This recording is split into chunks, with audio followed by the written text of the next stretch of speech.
Good day everyone! Share ko lang sa inyo ang cleaning time ng aming split type aircon.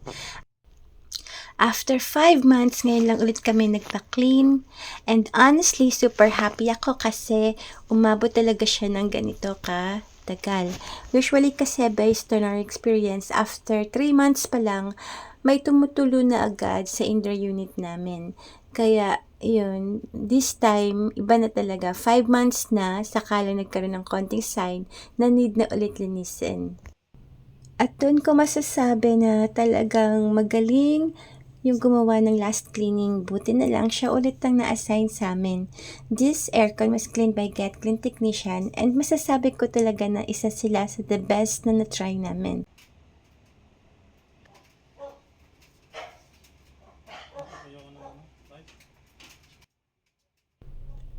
Ang mas nakaka-happy pa, yung same technician na naglinis last time, siya ulit yung na-assign ngayon. Kaya sobrang saya ko kasi alam ko kung paano siya magtrabaho, maingat, malinis at talagang pulido. Habang pinapanood ko siya maglinis, nakikita mo talaga na alam niya ang ginagawa niya.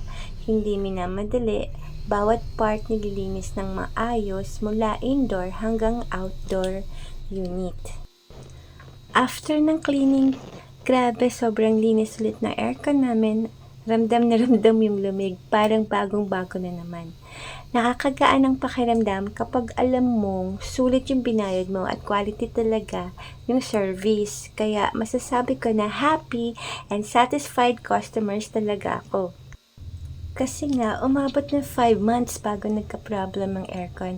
Kaya, may chance pa kami makapag-ipon ng konti para sa next cleaning. 2 pa naman yung aircon namin. Kaya, malaking bagay talaga kapag hindi every 3 months nagpapalinis. Kaya, thankful talaga ako kasi hindi kami every 3 months nagpapalinis. At least, 'di ba, may konting pahinga sa budget.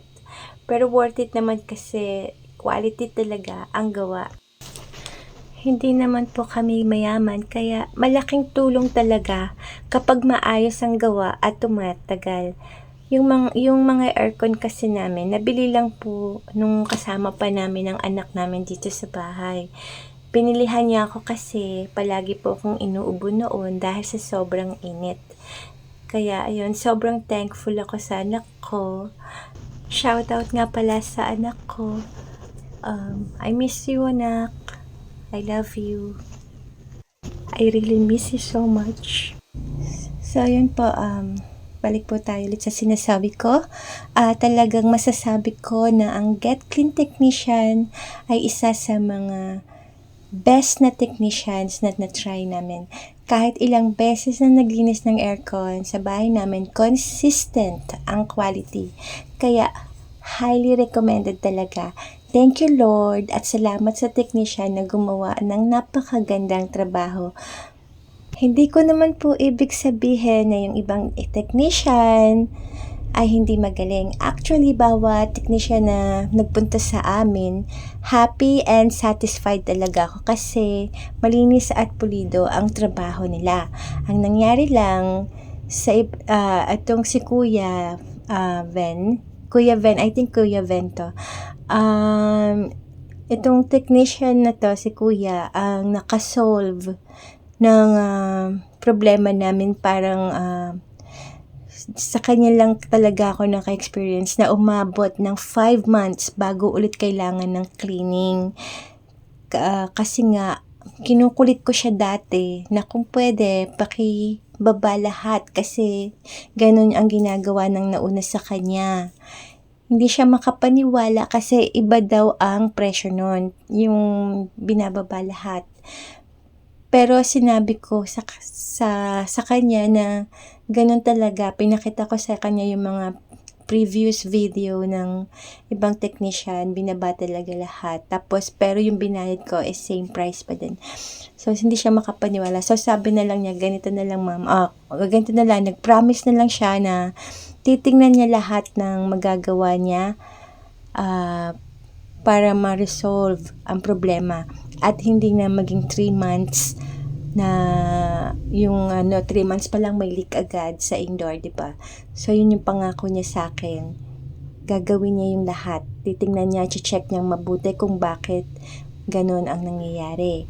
So, yun nga po, chinek niya yung yung unit sa loob. Nakita niya na maliit lang po pala yung drainage tsaka yung pipe na kinabit. Kaya po ganun ang nangyayari palagi. So, parang basta may ginawa siyang paraan para makatulo ng maayos sa labas yung mga yung tubig. So again, thank you po kay Kuya.